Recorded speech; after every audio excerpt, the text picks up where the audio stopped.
मेरे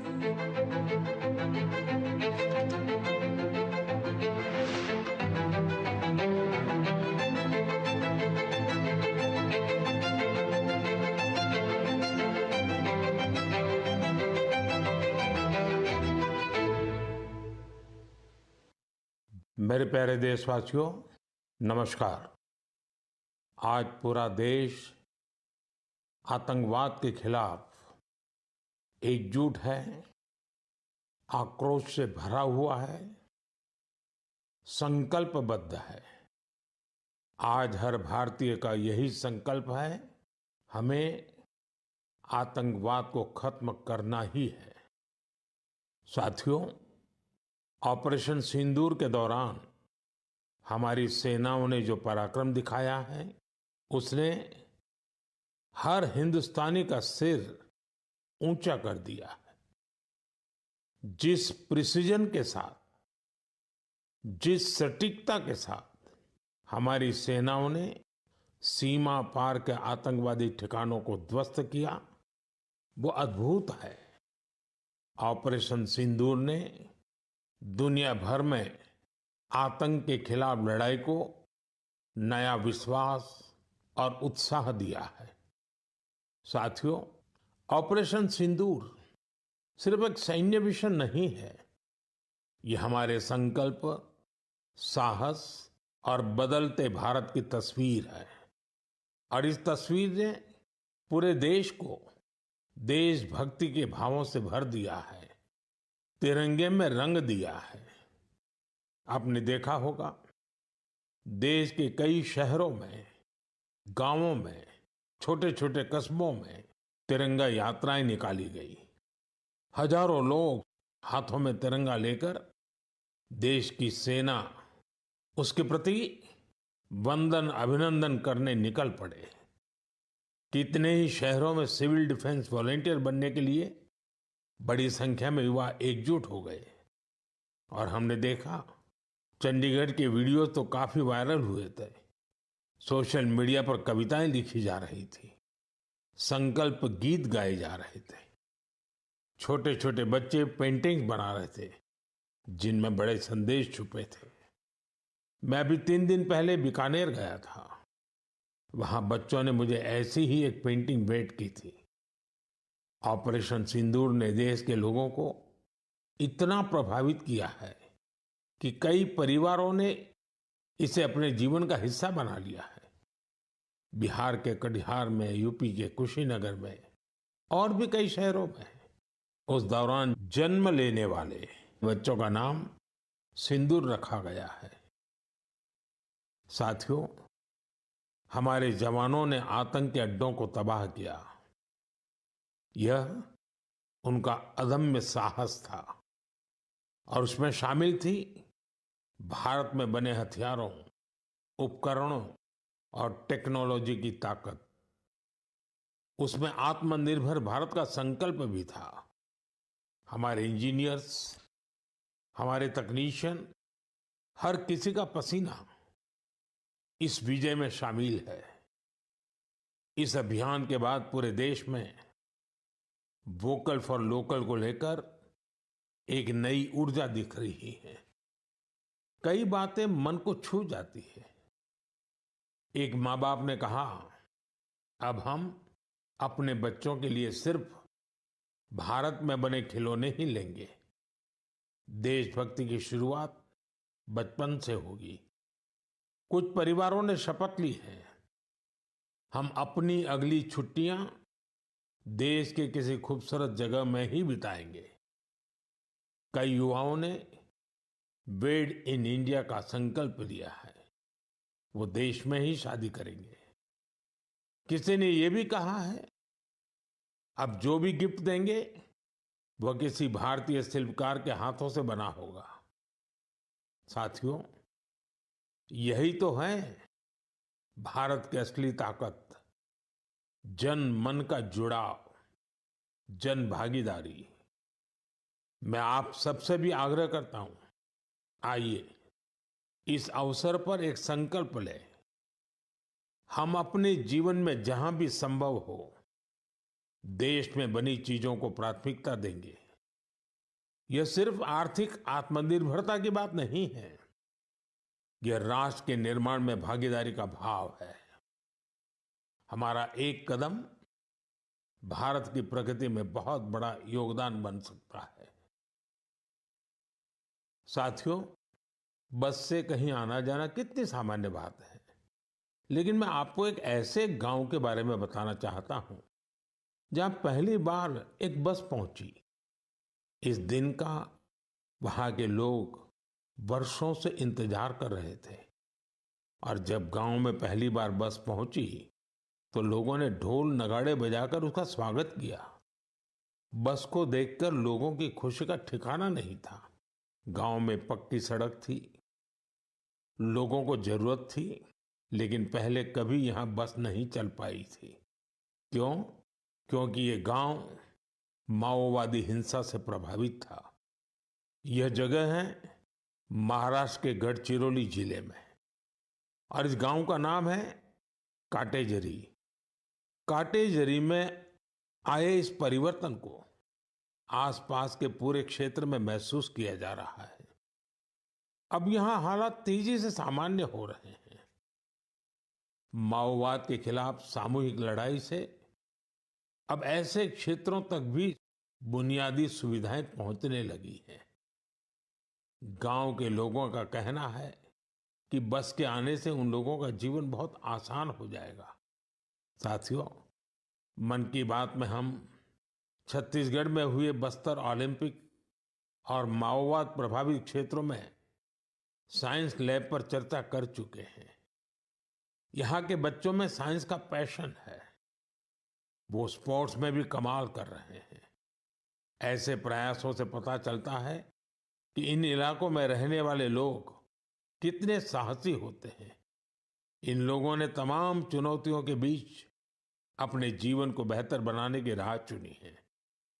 मुझे यह जानकर भी बहुत खुशी हुई कि 10वीं और 12वीं की परीक्षाओं में दंतेवाड़ा जिले के नतीजे बहुत शानदार रहे हैं। करीब 95% रिजल्ट के साथ ये जिला 10वीं के नतीजों में टॉप पर रहा। वहीं 12वीं की परीक्षा में इस जिले ने छत्तीसगढ़ में छठा स्थान हासिल किया। सोचिए, जिस दंतेवाड़ा में कभी माओवाद चरम पर था, वहां आज शिक्षा का परचम लहरा रहा है। ऐसे बदलाव हम सभी को गर्व से भर देते हैं। मेरे प्यारे देशवासियों, अब मैं लायंस, शेरों से जुड़ी एक बड़ी अच्छी खबर आपको बताना चाहता हूं।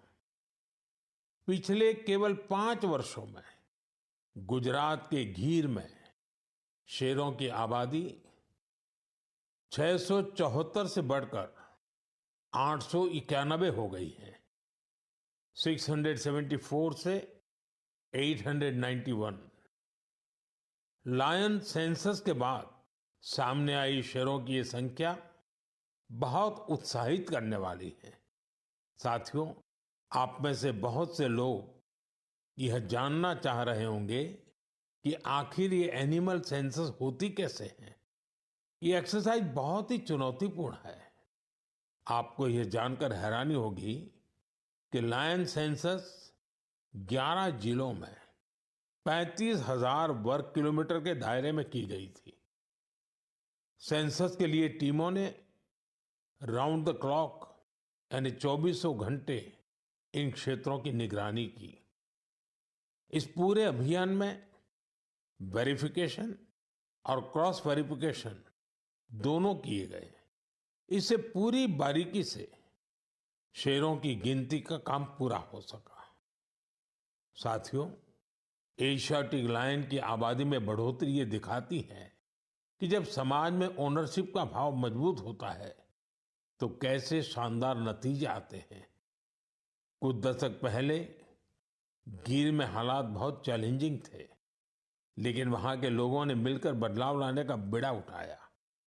वहां लेटेस्ट टेक्नोलॉजी के साथ ही ग्लोबल बेस्ट प्रैक्टिसेस को भी अपनाया गया। इसी दौरान गुजरात ऐसा पहला राज्य बना जहां बड़े पैमाने पर फॉरेस्ट ऑफिसर के पद पर महिलाओं की तैनाती की गई। आज हम जो नतीजे देख रहे हैं, उसमें इन सभी का योगदान है। वाइल्ड लाइफ प्रोटेक्शन के लिए हमें ऐसे ही हमेशा जागरूक और सतर्क रहना होगा। मेरे प्यारे देशवासियों, 2-3 दिन पहले ही मैं पहली राइजिंग नॉर्थ ईस्ट समिट में गया था। उससे पहले हमने नॉर्थ ईस्ट के सामर्थ्य को समर्पित अष्टलक्ष्मी महोत्सव भी मनाया था। नॉर्थ ईस्ट की बात ही कुछ और है। वहाँ का सामर्थ्य, वहाँ का टैलेंट वाकई अद्भुत है। मुझे एक दिलचस्प कहानी पता चली है क्राफ्टेड फाइबर्स की। क्राफ्टेड फाइबर्स ये सिर्फ एक ब्रांड नहीं, सिक्किम की परंपरा, बुनाई की कला और आज के फैशन की सोच, तीनों का सुंदर संगम है। इसकी शुरुआत की डॉक्टर चेवांग नोरबू भूटिया ने। पैसे से वो वेटरनरी डॉक्टर है और दिल से सिक्किम की संस्कृति के सच्चे ब्रांड एम्बेसडर। उन्होंने सोचा क्यों न बुनाई को एक नया आयाम दिया जाए, और इसी सोच से जन्म हुआ क्राफ्टेड फाइबर का। उन्होंने पारंपरिक बुनाई को मॉडर्न फैशन से जोड़ा और इसे बनाया एक सोशल एंटरप्राइज। अब उनके यहाँ केवल कपड़े नहीं बनते, उनके यहाँ जिंदगियां बुनी जाती है। वे लोकल लोगों को स्किल ट्रेनिंग देते हैं, उन्हें आत्मनिर्भर बनाते हैं। गांवों के बुनकर, पशुपालक और सेल्फ हेल्प ग्रुप, इन सबको जोड़कर डॉक्टर भूटिया ने रोजगार के नए रास्ते बनाए हैं। आज स्थानीय महिलाएं और कारीगर अपने हुनर से अच्छी कमाई कर रहे हैं। क्राफ्टेड फाइबर्स के शॉल, स्टॉल, दस्ताने, मोजे सब लोकल हैंडलूम से बने होते हैं। इसमें जो ऊन का इस्तेमाल होता है वो सिक्किम के खरगोशों और भेड़ों से आता है। रंग भी पूरी तरह प्राकृतिक होते हैं, कोई केमिकल नहीं, सिर्फ प्रकृति की रंगत। डॉक्टर भूटिया ने सिक्किम की पारंपरिक बुनाई और संस्कृति को एक नई पहचान दी है। डॉक्टर भूटिया का काम हमें सिखाता है कि जब परंपरा को पैशन से जोड़ा जाए तो वो दुनिया को कितना लुभा सकती है। मेरे प्यारे देशवासियों, आज मैं आपको एक ऐसे शानदार व्यक्ति के बारे में बताना चाहता हूं जो एक कलाकार भी हैं और जीती जागती प्रेरणा भी है। नाम है जीवन जोशी। उम्र 65 साल। अब सोचिए, जिनके नाम में ही जीवन हो वो कितनी जीवंतता से भरे होंगे। जीवन जी उत्तराखंड के हल्द्वानी में रहते हैं। बचपन में पोलियो ने उनके पैरों की ताकत छीन ली थी, लेकिन पोलियो उनके हौसलों को नहीं छीन पाया। उनके चलने की रफ्तार भले ही कुछ धीमी हो गई, लेकिन उनका मन कल्पना की हर उड़ान उड़ता रहा। इसी उड़ान में जीवन जी ने एक अनोखी कला को जन्म दिया। नाम रखा बगेट। इसमें वो चीड़ के पेड़ों से गिरने वाली सूखी छाल से सुंदर कलाकृतियां बनाते हैं। वो छाल जिसे लोग आमतौर पर बेकार समझते हैं, जीवन जी के हाथों में आते ही धरोहर बन जाती है। उनकी हर रचना में उत्तराखंड की मिट्टी की खुशबू होती है। कभी पहाड़ों के लोक वाद्य यंत्र, तो कभी लगता है जैसे पहाड़ों की आत्मा उस लकड़ी में समा गई हो। जीवन जी का काम सिर्फ कला नहीं, एक साधना है। उन्होंने इस कला में अपना पूरा जीवन समर्पित कर दिया है। जीवन जोशी जैसे कलाकार हमें याद दिलाते हैं कि परिस्थितियां चाहे जैसी भी हो, अगर इरादा मजबूत हो तो नामुमकिन कुछ नहीं। उनका नाम जीवन है और उन्होंने सच में दिखा दिया कि जीवन जीना क्या होता है। मेरे प्यारे देशवासियों, आज कई ऐसी महिलाएं हैं जो खेतों के साथ ही अब आसमान की ऊंचाइयों पर काम कर रही हैं। जी हाँ, आपने सही सुना। अब गांव की महिलाएं ड्रोन दीदी बनकर ड्रोन उड़ा रही हैं और उससे खेती में नई क्रांति ला रही है। साथियों, तेलंगाना के संगारेड्डी जिले में कुछ समय पहले तक जिन महिलाओं को दूसरों पर निर्भर रहना पड़ता था, आज वही महिलाएं ड्रोन से 50 एकड़ जमीन पर दवा के छिड़काव का काम पूरा कर रही है। सुबह 3 घंटे, शाम 2 घंटे और काम निपट गया। धूप की तपन नहीं, जहर जैसे केमिकल्स का खतरा नहीं। साथियों, गांव वालों ने भी इस परिवर्तन को दिल से स्वीकार किया है। अब ये महिलाएं ड्रोन ऑपरेटर नहीं, स्काई वॉरियर्स के नाम से जानी जाती है। ये महिलाएं हमें बता रही हैं, बदलाव तब आता है जब तकनीक और संकल्प एक साथ चलते हैं।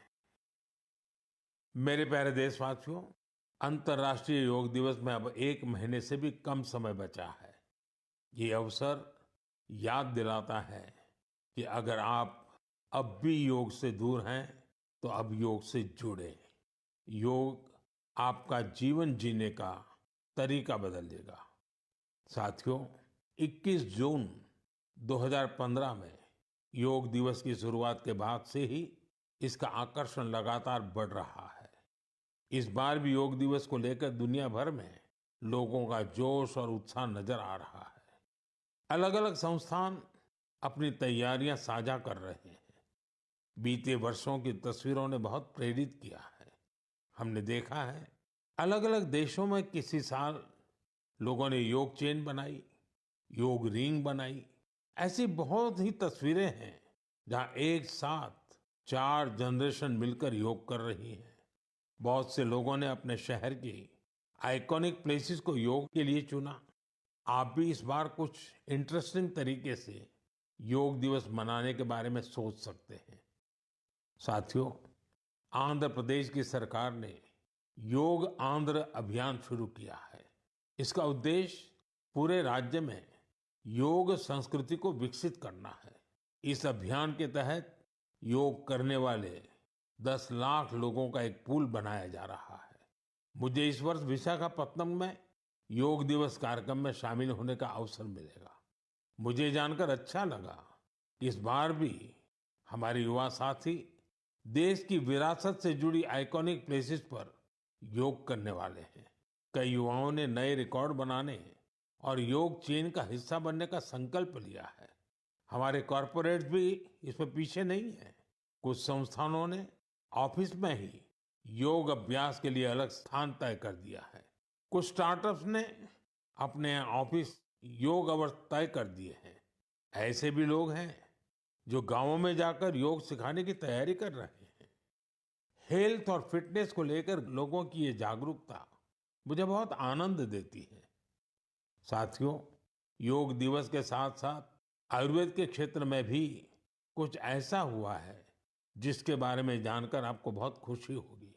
कल ही यानी 24 मई को WHO के डायरेक्टर जनरल और मेरे मित्र तुलसी भाई की मौजूदगी में एक MOU साइन किया गया है।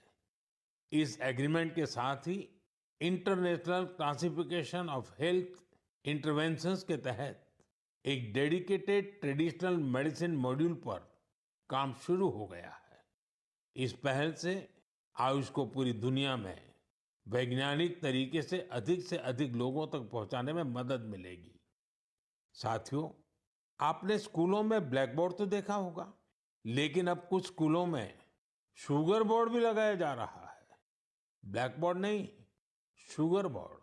CBSE की इस अनोखी पहल का उद्देश्य है बच्चों को उनके शुगर इंटेक के प्रति जागरूक करना।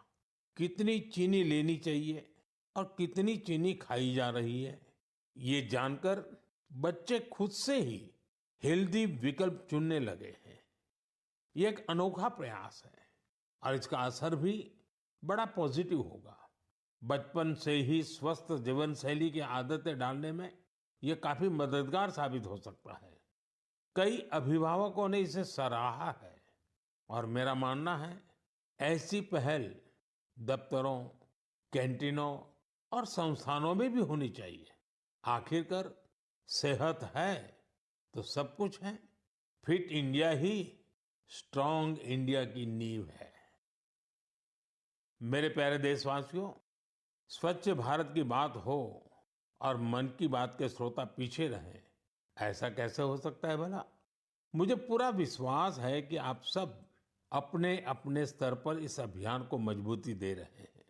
लेकिन आज मैं आपको एक ऐसी मिसाल के बारे में बताना चाहता हूं जहां स्वच्छता के संकल्प ने पहाड़ जैसी चुनौतियों को भी मात दे दी। आप सोचिए, कोई व्यक्ति बर्फीली पहाड़ियों पर चढ़ाई कर रहा हो, जहां सांस लेना मुश्किल हो, कदम कदम पर जान को खतरा हो, और फिर भी वो व्यक्ति वहां सफाई में जुटा हो। ऐसा ही कुछ किया है हमारी आईटीबीपी की टीमों के सदस्यों ने। ये टीम माउंट मकालू जैसे विश्व की सबसे कठिन चोटी पर चढ़ाई के लिए गई थी। पर साथियों, उन्होंने सिर्फ पर्वतारोहण नहीं किया, उन्होंने अपने लक्ष्य में एक मिशन और जोड़ा, स्वच्छता का। चोटी के पास जो कचरा पड़ा था, उन्होंने उसे हटाने का बीड़ा उठाया। आप कल्पना कीजिए, 150 किलो से ज्यादा नॉन बायोडिग्रेडेबल वेस्ट इस टीम के सदस्य अपने साथ नीचे लाए। इतनी ऊंचाई पर सफाई करना कोई आसान काम नहीं है, लेकिन यह दिखाता है कि जहां संकल्प होता है, वहां रास्ते अपने आप बन जाते हैं। साथियों, इसी से जुड़ा एक और जरूरी विषय है पेपर वेस्ट और रिसाइकलिंग। हमारे घरों और दफ्तरों में हर दिन बहुत सारा पेपर वेस्ट निकलता है। शायद हम इसे सामान्य मानते हैं, लेकिन आपको जानकर हैरानी होगी, देश के लैंडफिल वेस्ट का लगभग एक चौथाई हिस्सा कागज से जुड़ा होता है। आज जरूरत है हर व्यक्ति इस दिशा में जरूर सोचे। मुझे ये जानकर अच्छा लगा कि भारत के कई स्टार्टअप्स इस सेक्टर में शानदार काम कर रहे हैं। विशाखापत्तनम, गुरुग्राम, ऐसे कई शहरों में कई स्टार्टअप पेपर रिसाइकलिंग के इनोवेटिव तरीके अपना रहे हैं। कोई रिसाइकल पेपर से पैकेजिंग बोर्ड बना रहा है, कोई डिजिटल तरीकों से न्यूज़पेपर रिसाइकलिंग को आसान बना रहा है।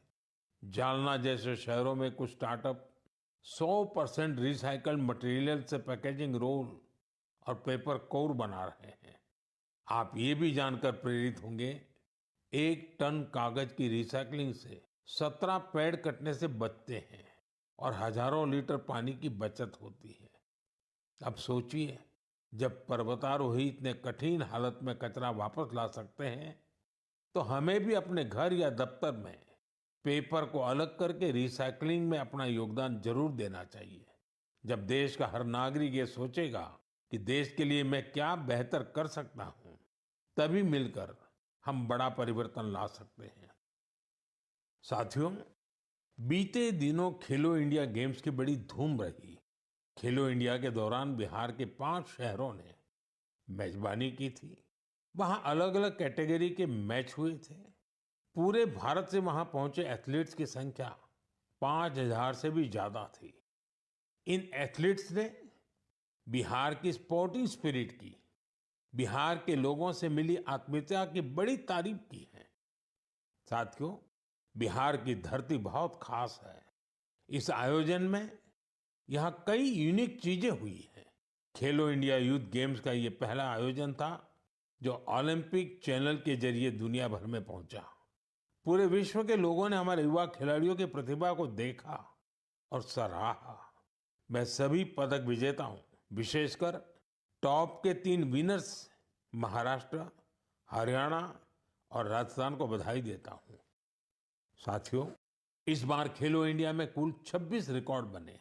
वेट लिफ्टिंग स्पर्धाओं में महाराष्ट्र की अस्मिता धोने, ओडिशा के हर्षवर्धन साहू और उत्तर प्रदेश के तुषार चौधरी के शानदार प्रदर्शन ने सबका दिल जीत लिया।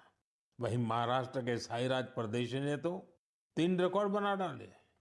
एथलेटिक्स में उत्तर प्रदेश के कादिर खान और शेख जिशान और राजस्थान के हंसराज ने शानदार प्रदर्शन किया।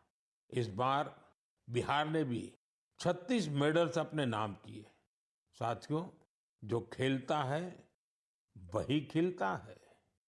यंग स्पोर्टिंग टैलेंट के लिए टूर्नामेंट बहुत मायने रखता है।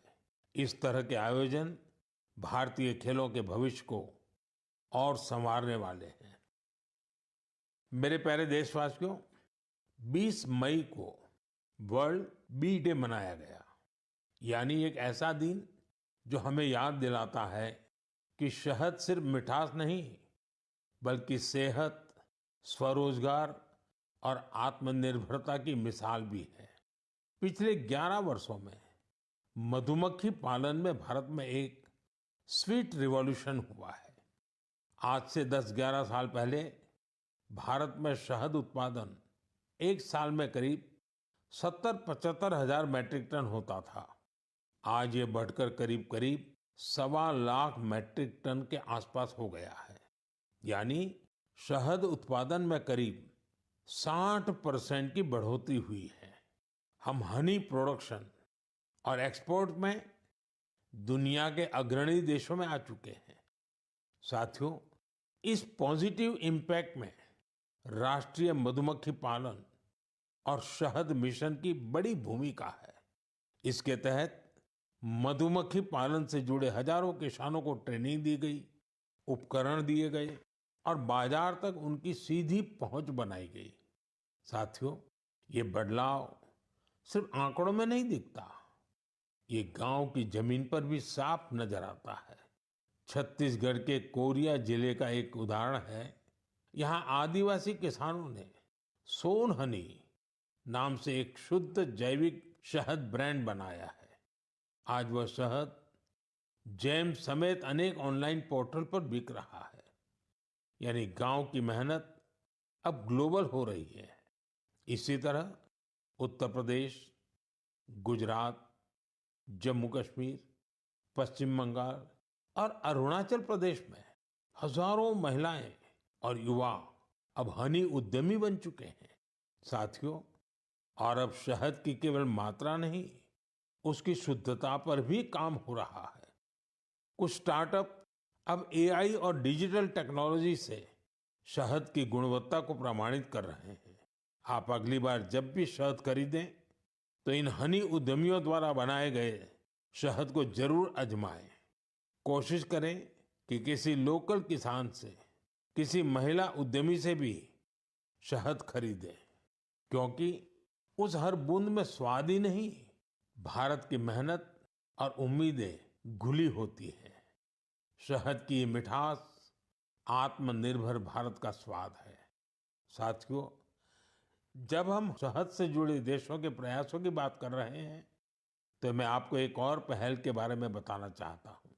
ये हमें याद दिलाती है कि हनी बीज की सुरक्षा सिर्फ पर्यावरण की नहीं, हमारी खेती और फ्यूचर जनरेशन की भी जिम्मेदारी है। ये उदाहरण है पुणे शहर का, जहाँ एक हाउसिंग सोसाइटी में मधुमक्खियों का एक छत्ता हटाया गया। शायद सुरक्षा के कारण या डर की वजह से, लेकिन इस घटना ने किसी को कुछ सोचने पर मजबूर कर दिया। अमित नाम के एक युवा ने तय किया कि बीज को हटाना नहीं, उन्हें बचाना चाहिए। उन्होंने खुद सीखा, मधुमक्खियों पर सर्च की और दूसरों को भी जोड़ना शुरू किया। धीरे धीरे उन्होंने एक टीम बनाई जिसे उन्होंने नाम दिया बी फ्रेंड्स, यानी बी मित्र। अब ये बी फ्रेंड्स मधुमक्खियों के छत्तों को एक जगह से दूसरी जगह सुरक्षित तरीके से ट्रांसफर करते हैं, ताकि लोगों को खतरा न हो और हनी बीज भी जिंदा रहे। अमित जी के इस प्रयास का असर भी बड़ा शानदार हुआ है। हनी बीज की कॉलोनी बच रही है, हनी प्रोडक्शन बढ़ रहा है और सबसे जरूरी है, लोगों में अवेयरनेस भी बढ़ रही है।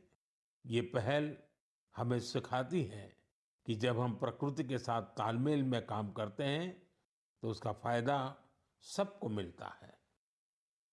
मेरे प्यारे देशवासियों, मन की बात के इस एपिसोड में इस बार इतना ही। आप इसी तरह देश के लोगों की उपलब्धियों को समाज के लिए उनके प्रयासों को मुझे भेजते रहिए। मन की बात के अगले एपिसोड में फिर मिलेंगे। कई नए विषयों और देशवासियों की नई उपलब्धियों की चर्चा करेंगे।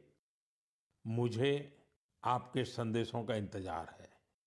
आप सबका बहुत बहुत धन्यवाद। नमस्कार।